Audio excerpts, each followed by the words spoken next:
That was exciting and dynamic. Yeah, it gets my old brain chemistry going, man. It's energetic. Well, I just released a recording of the Fully Celebrated, Jim Hobbs and myself with our original drummer.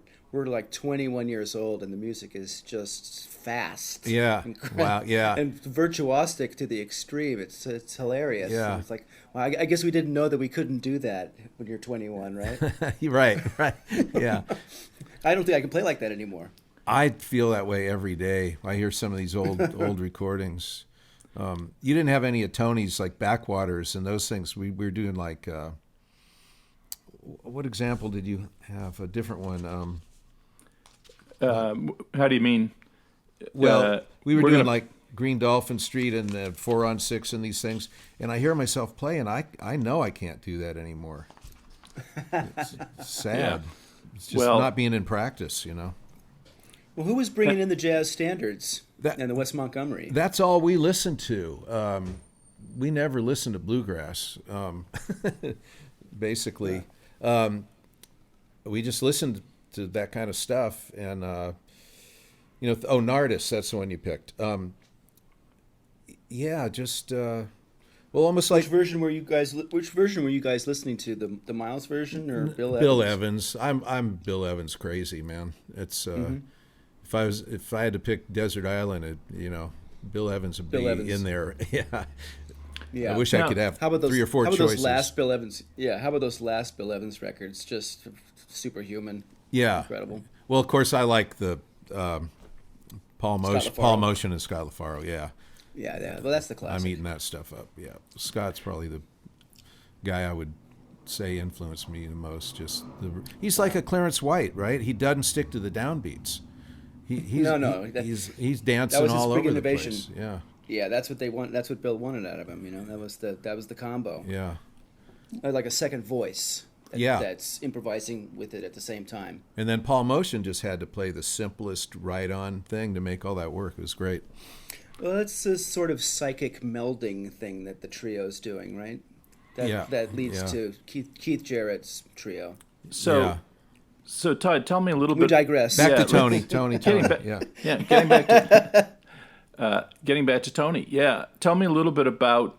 You said that you guys were listening to a lot of these jazz records and things at the time. So Tony comes out to join this ensemble, and Grisman's handing him music that's starting to have these jazz chord sequences and Yeah. things going on. And how did he go from bluegrass to Right. incorporating that jazz vocabulary and harmony into his playing?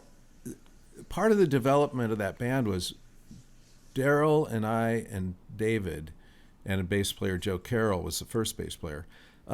We worked on this music for close to a year, maybe.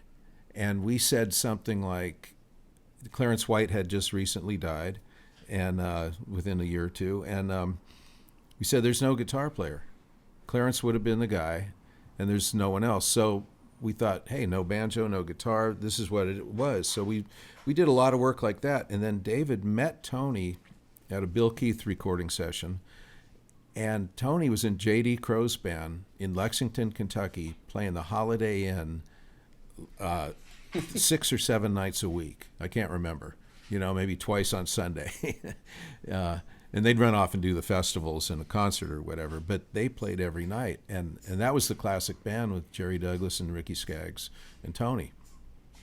And so Tony was biting off like more than he'd ever bitten off before. He was going to go from J.D. Crow's band to playing this stuff that, he honestly, he knew he could do it, but he didn't have the experience. None of us did. We were kind of inventing it daily. We worked really hard.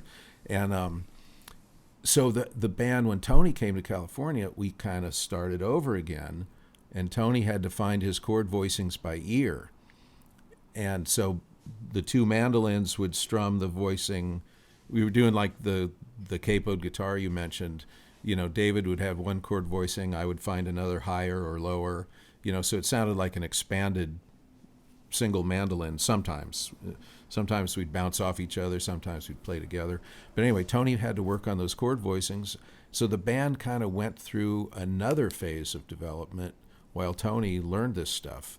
And so it was all good for the band overall, and led to how tight we could get. And but Tony put that J.D. Crowe kind of tightened the thumb screws on our rhythm, like it was a little looser and more fun before, and then Tony brought that hardcore kind of Jimmy Martin, J.D. Crowe bluegrass rhythm to it. And so we had something to learn too. While we already sort of knew the music, we had to get our rhythm more together. Tony was kind of a tough guy that way. Wow. So because Tony is such a giant, we usually just do like one cut for each musician, move on. But I kind of felt like, we got to also play another cut of his doing, the song Nardis by Miles Davis. And this came, I think this is one of his solo albums after the Quintet. And you were on this album too, right? Yeah. I played on, anything he did in California before he was there from about 1975 to close to 85, maybe late 84. And probably did a half a dozen different solo records after the Quintet there. Yeah. Okay, let's listen to Nardis.